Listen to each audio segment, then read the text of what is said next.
다음으로 마를레네 쥐로 교수님의 기조 강연이 있겠습니다. 기조 강연의 주제는 아동문학의 세대 간의 관계에 나타난 이미지입니다. 큰 박수로 맞이해 주십시오.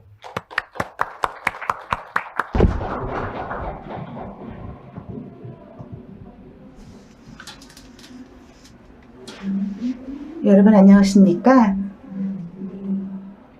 오늘 이렇게 방정환 국제포럼의 기조 강연자로 참여하게 되어서 매우 기쁘고 영광스럽습니다. 저를 이 자리에 초대해 주셔서 감사드립니다.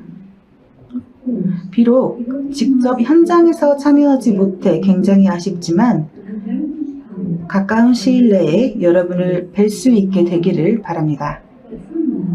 오늘 기조 강연에서는 현대 아동문학의 매우 흥미로운 측면을 함께 고려해보고자 합니다. 그것은 다름 아닌 세대 간 관계, 다시 말해서 젊은 세대와 노인 세대 간의 상호작용 그리고 대화가 그것인데요. 저는 주로 조부모와 손자, 손녀 세대 간의 상호작용에 관심을 갖고 있습니다. 다시 말해서 어린이 그리고 어르신이라는 두 가지 다른 연령층의 사회 구성원을 말하는 것이죠. 또 한 가지 말씀드리고 싶은 것은 이번 강연의 초점이 서양 문학에서 발견되는 세대 간 관계의 문학적 그리고 미학적 표현에 기반한다는 것입니다. 그리고 저의 폭넓은 연구를 제대로 설명하기 위해서 한 가지 그림책을 예시로 선택해봤습니다. 이를 통해서 일러스트레이션, 사파라는 측면을 오늘의 주제와 연관지어 설명드릴 텐데요. 제가 보여드릴 그림책은 아랫들과 노인을 글뿐만 아니라 그림으로도 담고 있습니다. 저는 한편으로는 세대 간 관계의 언어적 서사에 관심이 있고 또 다른 한편으로는 그림을 통한 다양한 세대의 시각적 표현에도 관심이 있습니다. 뿐만 아니라 서구 서사의 전통에 깊이 뿌리내린 고정관념 그리고 역할 모델이 어떻게 재현되는지도 한번 살펴보도록 하겠습니다.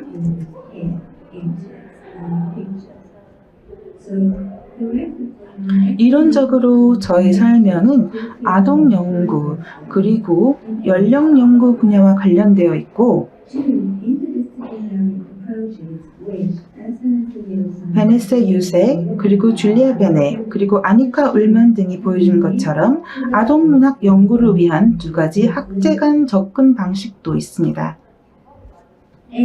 연령이라는 것은 아동문학에서 편제하는 주제라고 할 수 있습니다. 그리고 유아부터 청소년, 중년에서 노인에 이르기까지 다양한 연령대 인물이 책 속에서 텍스트와 그림으로 표현됩니다. 그래서 어린이에 관한 이야기는 종종 나이에 따른 갈등, 연령별 특징 또는 문제를 다루고 이러한 표현은 유년기, 성인기, 노년기와 같은 다양한 삶의 단계를 보다 큰 맥락에 배치하고 아동 독자들에게 새로운 관점을 제시하거나 기존의 고정관념을 뒷받침하게 됩니다. 아동 연구 그리고 연령 연구 모두 연령 고정관념의 유래 그리고 연령에 대한 문화적 의미를 조사합니다. 이때 아동기 연구는 주로 어린이의 구조 양상과 사회적 위치를 그리고 연령 연구는 주로 노년기를 연구하는 것이죠. 앞서 언급한 베너와 울먼이 보여주듯이 이 두 연구 분야는 사실 여러 가지 교차점 그리고 중복되는 부분이 분명히 있습니다. 그리고 이 두 분야 모두 어린이 문학 분석, 특히 캐릭터 분석에 굉장히 유용하게 사용됩니다. 예를 들어서 규범 그리고 차이라는 것이 글과 그림으로 어떻게 표현되는가를 통해서 연령별로 정체성 또는 역할 개념이 어떻게 구성되는지를 우리가 살펴볼 수 있겠습니다. 이러한 연령 개념은 지역적, 문화적, 그리고 시간적 맥락에 따라 달라지게 되는데요.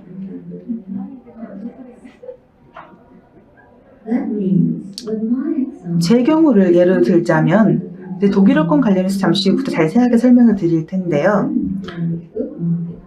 서구 문화와 문학적 전통에서 유래되고 또 여기에 상응하는 특정한 사회적 개념과 연령에 대한 담론을 반영한다는 뜻이기도 합니다.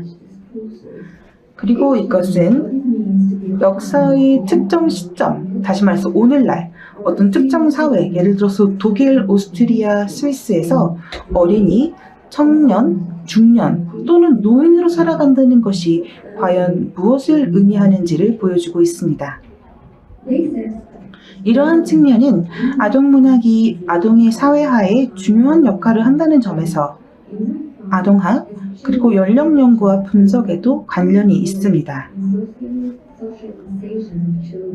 그래서 아동문학에서 표현된 삶의 여러 단계가 연령 또는 나이에 대한 사회적 담론을 반영하고 반복적인 문학적 표현을 통해서 이를 강화시키게 됩니다. 어린이 그리고 독자는 아동문학을 통해 유년기와 노년기에 대한 다양한 아이디어를 접하게 됩니다. 다양한 개념, 예를 들어서 어린 시절 또는 가족과 함께하는 생활, 이런 것들에 대해서 배우고 동시에 스스로를 특정 연령층에 배치하게 되는 것이죠. 따라서 아동문학에서의 연령 표현에 대한 분석은 이 주제에 대한 보다 많은 결론을 도출해냅니다. 그리고 이는 연령이 어떻게 정체성 범주 또는 정체성 마커로 수행적으로 사용되는지를 보여줍니다. 주디스 버틀러가 말했듯이 말이죠.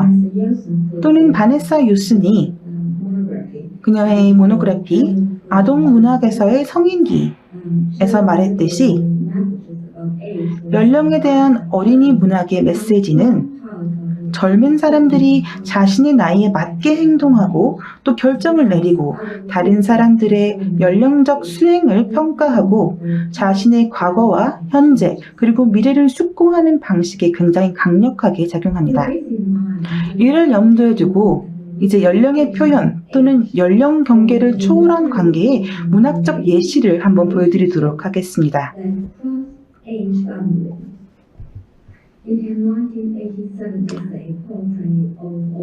프란체슬레아 버틀러의 아동문학에 등장하는 노인의 초상 1987년에 나온 작품이죠. 이 책에서 아동문학에서 노인에 대한 고정관념적인 표현이 대부분이라고 그는 지적하고 있는데요. 노인은 보통 바보라든지 정신 나간 사람, 강박관념이 사로잡힌 사람, 불쌍한 사람, 영원한 젊음을 쫓는 사람, 약한 사람, 못된 사람 등의 유형으로 표현됩니다.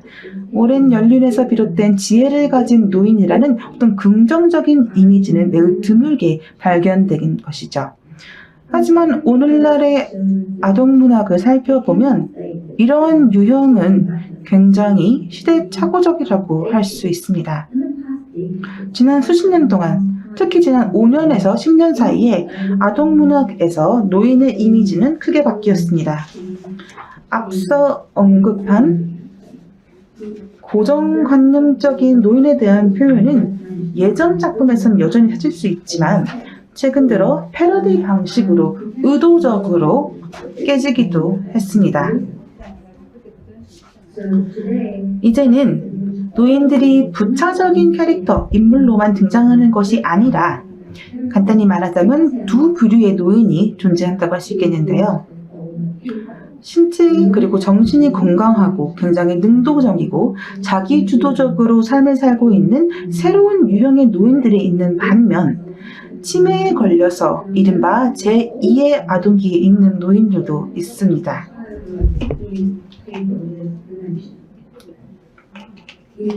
이 두 부류 모두 신뢰와 애정을 기반으로 하는 세대 간 관계를 맺고 있습니다. 반면에 돌봄의 역할이 전복된 것처럼 보이는 조짐도 분명히 있습니다. 젊은이들을 돌보는 현명한 멘토 역할의 노인이 나오는 작품이 있지만 또 반면에 또 어떤 작품에서는 아이들이 노인을 돌보는 모습이 나옵니다. 이때 연령차별이라는 관점에서 우리는 노인의 영아화 문제가 얼마나 심각한지 고민해 봐야 하겠습니다. 그리고 이 중간에 있는 세대, 다시 말해서 직장 생활을 하는 부모님 세대가 과연 어떤 역할을 수행하는지도 살펴봐야 합니다. 기대 수명이 점점 늘어나면서 많은 사람들이 노년까지 활동을 이어나가는 오늘날 노년은 20세기 중후반과 비교했을 때 다르게 인식되고 또 경험됩니다. 동시에 업무 형태가 계속 변화하고 있으며 어찌 보면 노인들이 부모 세대를 대체하는 역할을 하기도 합니다. 일, 쇼핑, 저녁 식사, 그리고 중간중간 자식을 돌보면서 굉장히 바쁜 일상을 보내는 부모 세대와 달리 은퇴한 노인들은 아이를 돌볼 시간적 여유가 굉장히 많이 있습니다. 때로는 노인과 어린이가 손을 잡고 이 중년층, 중간층을 배제하기도 하죠. 이러는 와중에 중간 세대, 다시 말해서 부모 세대는 이야기 속에서 설 자리를 잃고 사라지거나 또는 굉장히 미미한 역할을 하게 됩니다. 때로는 악역이 주어지기도 하고요. 그래서 바네사 유세는 이러한 양상을 아이들과 노인을 해방시키는 동시에 부모 세대를 강등시키는 안타까운 시소 효과라고 부릅니다.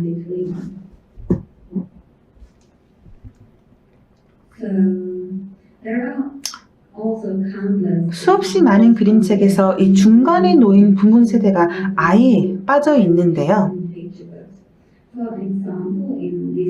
예를 들어서 제가 오늘 선정한 예시, 영문 제목 얼리 스타트라는 제품은 다니엘 피어 작가가 쓰고 로테 브라우닝이 그림을 그린 2021년 그림책입니다. 이 책에서 할아버지와 손자의 관계에 초점을 맞추고 되는데요. 부모는 글과 그림 그 어디에서도 모습을 보이지 않고 있습니다. 주인공 소년 요는 할아버지 댁에 혼자 도착하고 혼자 배낭을 가지러 나갑니다. 할아버지가 요네 부모님과 약속을 잡고 다음날 일찍 산에 갈 수 있도록 손자를 집에서 재우기로 했다는 점은 독자들이 알아서 세워 나가야 하는 부분이고요. 사실 이거는 이야기의 흐름에는 크게 중요하지 않은 부분이라고 할 수 있겠습니다. 궁극적으로 이 이야기는 할아버지와 손자의 하이킹에 대한 것이기 때문입니다.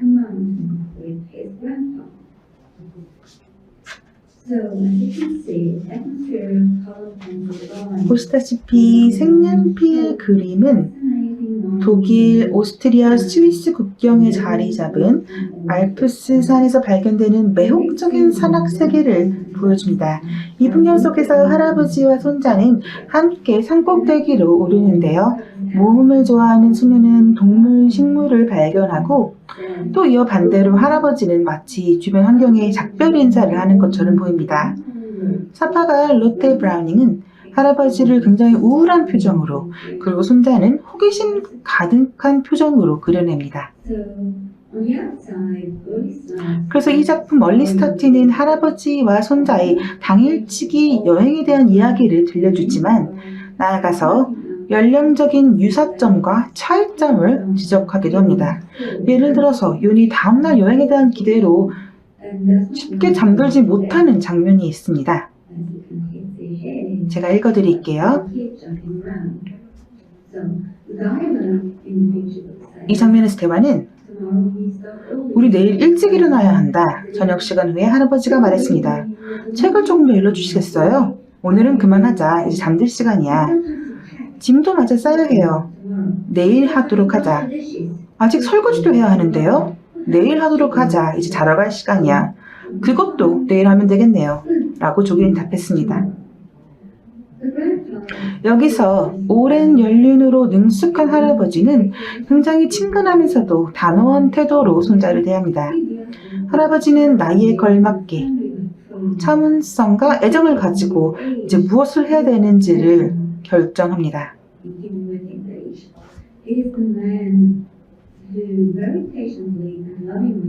굉장히 애정을 가지고 손자에게 이야기를 하죠. 그래서 그림책 전반에 걸친 이 둘의 대화에서 서로에 대한 상호 존중과 애정이 굉장히 명백하게 드러납니다. 이는 이 그림에서도 찾아볼 수 있습니다. 다음 보시는 이 연필 드로잉을 보시면 할아버지를 향한 그 소년의 그 존경심과 애정이 굉장히 잘 보이고 있죠. 그 소년의 눈빛에서요. 이 두 사람이 함께 산을 오르는 장면에서도 나이가 주제로 떠오릅니다.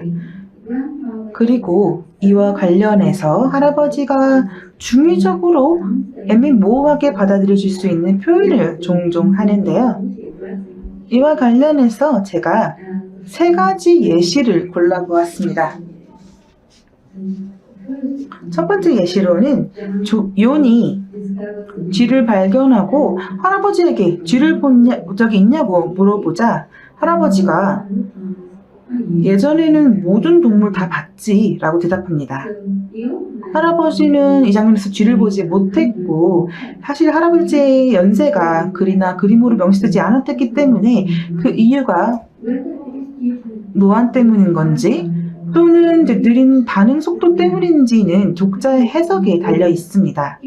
하지만 이 장면의 요지는 할아버지가 본인의 젊은 시절을 언급하고 그것을 상기한다는 것입니다.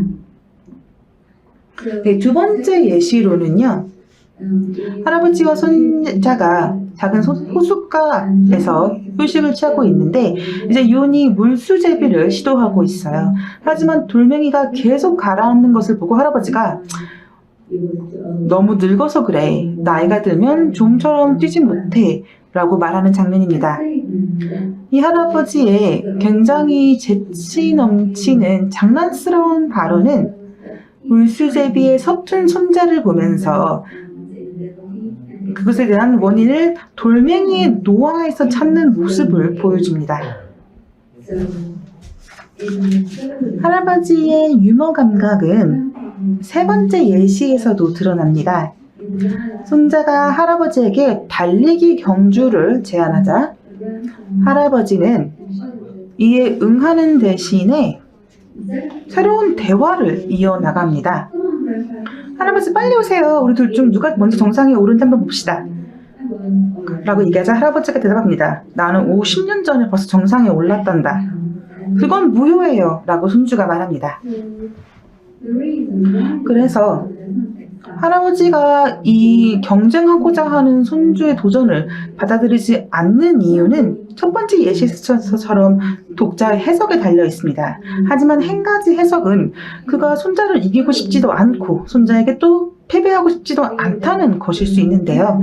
할아버지는 손자와 달리 단순히 현명하고 거리를 현실적으로 평가할 수 있는 인물로 그려집니다. 또 어쩌면 할아버지와 손자 둘 다 자기 자신을 과신했을지도 모르시죠. 왜냐하면 그들은 할아버지가 이미 50년 전에 올랐던 큰 산의 정상에 도달하지 못하기 때문입니다. 한 명은 너무 늙었고 또 한 명은 그런 격한 하이킹을 하기에는 너무 어린 상황이죠. 그래서 그들은 지쳤지만 굉장히 행복한 기분으로 집으로 돌아옵니다. 그날 저녁 식사 후 노년 그리고 나이가 다시 화제가 되고 그 둘은 함께 옛날 사진을 보게 됩니다. 그리고 요니 이때 말하기를 제가 어른이 되면 큰 산을 할아버지와 함께 오를 거예요. 중간에 지치지도 않고 할아버지와 함께 정상에 오를 거예요. 약속해요. 하지만 할아버지는 이미 잠들어서 대답이 없으시죠. 요는 그가 너무 어려서 둘이 함께 정상에 오르지 못했다고 생각을 합니다. 하지만 할아버지가 먼저 잠들어 버리면서 할아버지 역시 고령으로 인해서 산 정상에 오르지 못했다는 사실이 독자들에게 굉장히 명백하게 드러나는 장면이죠. 그래서 신체적 조건이라는 측면에서 이 두 사람, 어린이 그리고 노인은 동등하다고 할 수 있습니다. 이 책 얼리 스타트는 오늘날 그림책에서 볼 수 있는 세대 간 관계의 핵심적 측면을 보여주는 훌륭한 예시라고 생각합니다. 그리고 앞서 언급한 그 아동 문학에 대해서 묘사한 시소 효과에 주목하고 노인을 표현하는 데 있어서 신체의 연령 그리고 성별이 상호 교차적이고 또 부차적인 역할을 한다는 관찰도 있었습니다. 보다 설명하자면 이 책에서 할아버지는 할머니가 될 수도 있고 또 손자는 또 손녀로 쉽게 대체될 수 있는 것이죠. 그래서 젠더 구분 또는 연령과 관련된 이 고정관념은 이 책, 이 시점에서는 발생하지 않습니다. 그리고 더 나아가서 유센이 명명한 범주 중 하나로 할아버지와 그리고 손자 관계를 우리가 한번 분류해 보자면 할아버지를 현명한 멘토로 볼 수 있고 또 더 넓은 맥락에서는 노화의 또는 노년의 유아화에 대한 선택적 표현으로 볼 수 있겠습니다.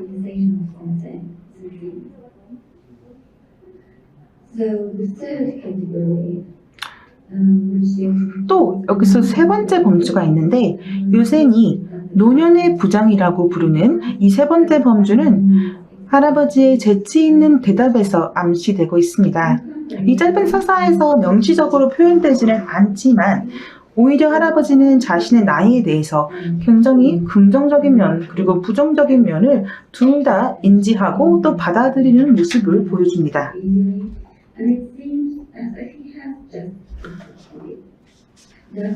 그래서 손자인 용 그리고 그의 할아버지 이 둘 사이의 관계는 차이와 유사점이 굉장히 균형 잡혀 있는 관계라고 할 수 있겠습니다.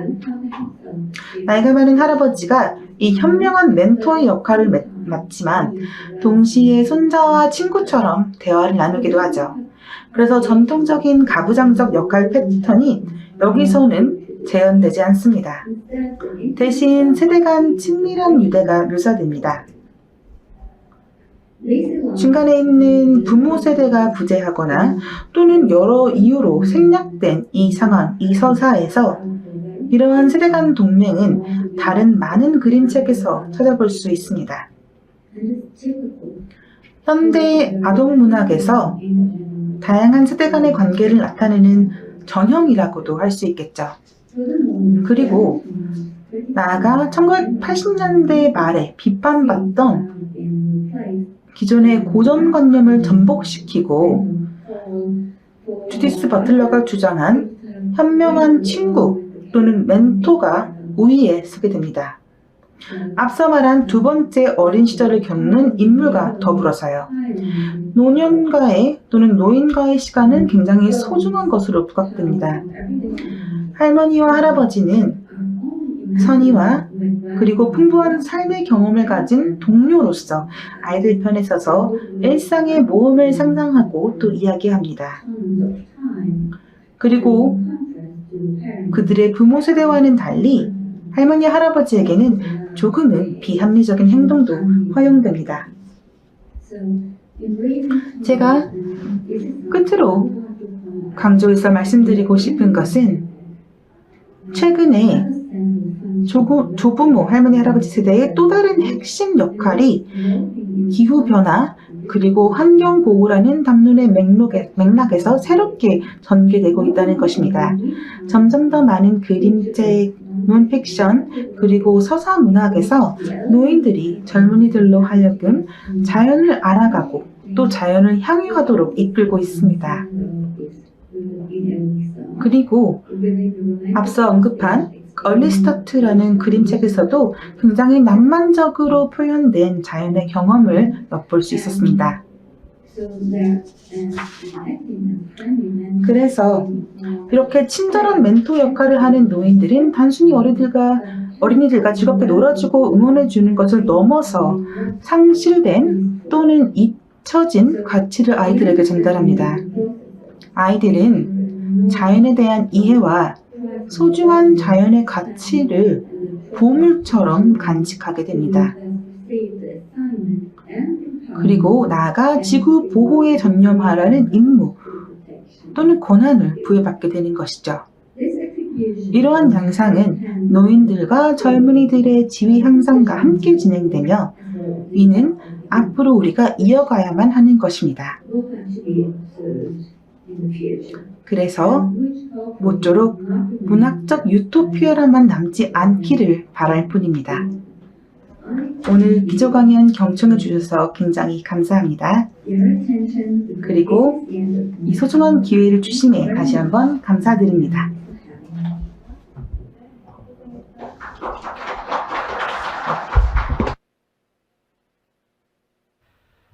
이상으로 개막 행사를 마치겠습니다. 즐거운 잔치의 시작을 함께 해주셔서 진심으로 감사드립니다. 개막 행사가 마음에 드셨다면 열렬한 박수 부탁드리겠습니다.